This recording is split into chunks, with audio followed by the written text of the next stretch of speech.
Stop wasting your time navigating what you should be doing or what you should not be doing in your homeschool. I'm going to share with you now 5 things that I do not do in my homeschool as a certified teacher so that maybe you can save yourself some time navigating what's going to work for you. Hello and welcome. If you are new here, my name is Natalie Burns, and my whole mission is to support homeschooling moms like you to find the freedom to reflect who you are as a family through the way that you teach so that you can connect more deeply with your child.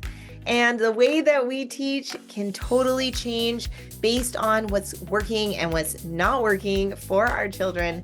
So I'm going to share with you 5 things that I found did not work in my homeschool and that I needed to completely change up, or things that I thought might work from the classroom setting that just did not work in the homeschool setting. The first thing that I don't do in my homeschool is teach subject by subject. You may be thinking, wait a second, don't you have a whole curriculum series here? And yes, I do. It is important to know each of these subject areas, what sets them apart, and how you can change your perspective on your homeschool approach with those. However, it's not about separating these different ideas. What we really want to be doing is blending these ideas together. And so I like to do that using themes. Any sort of way that you can take 2 different subject areas and show how they connect with each other is going to make that learning so much more relevant for your child. It's going to have meaning for them, and it's going to matter.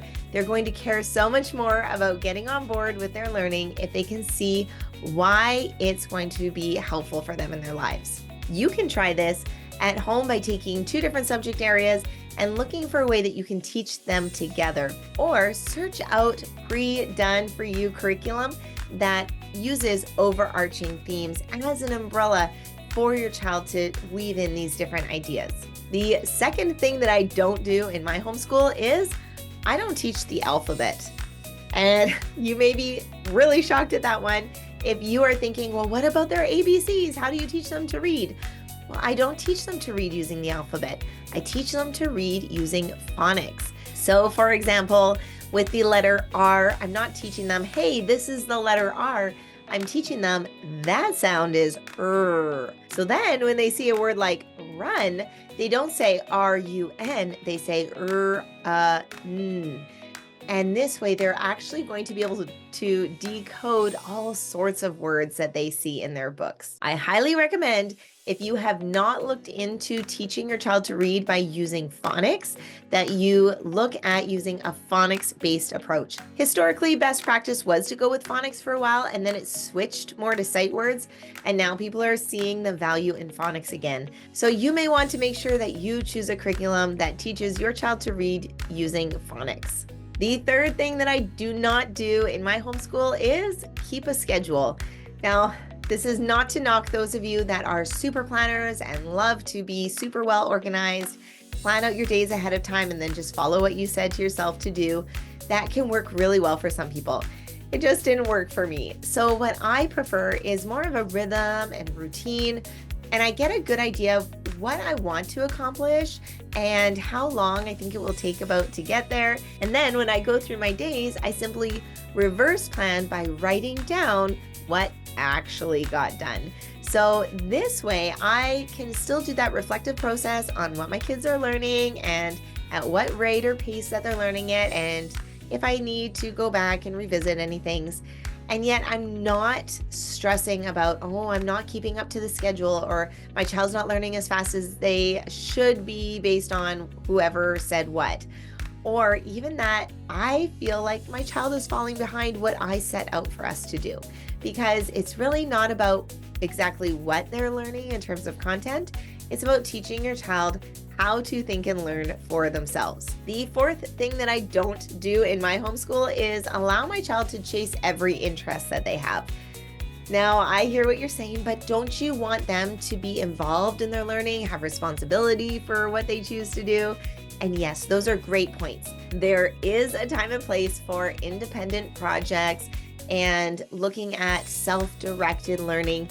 However, If you found that your child is chasing one idea and then giving up on it, and then chasing the next idea and giving up on it, and then chasing the next idea and giving up on that too, this could develop some unhealthy patterns that you may not want to see in your child in their adult years. For example, chasing relationships and giving up on those.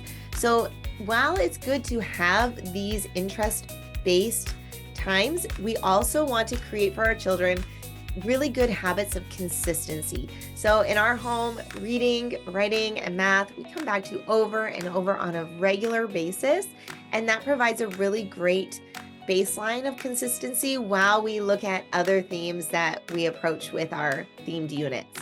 And finally, number 5, the 5th thing that I don't do in our homeschool is ask yes or no questions. Well, I should say, obviously, there are times when you specifically do want to ask a yes or no question. For the most part, when I want my child to be thinking, that's not the kind of question that I ask. When I want to draw out greater learning from my child and really stretch them beyond where they can go on their own, that's when I use open-ended questions. And these are wonderful because there's not really one right answer for an open-ended question.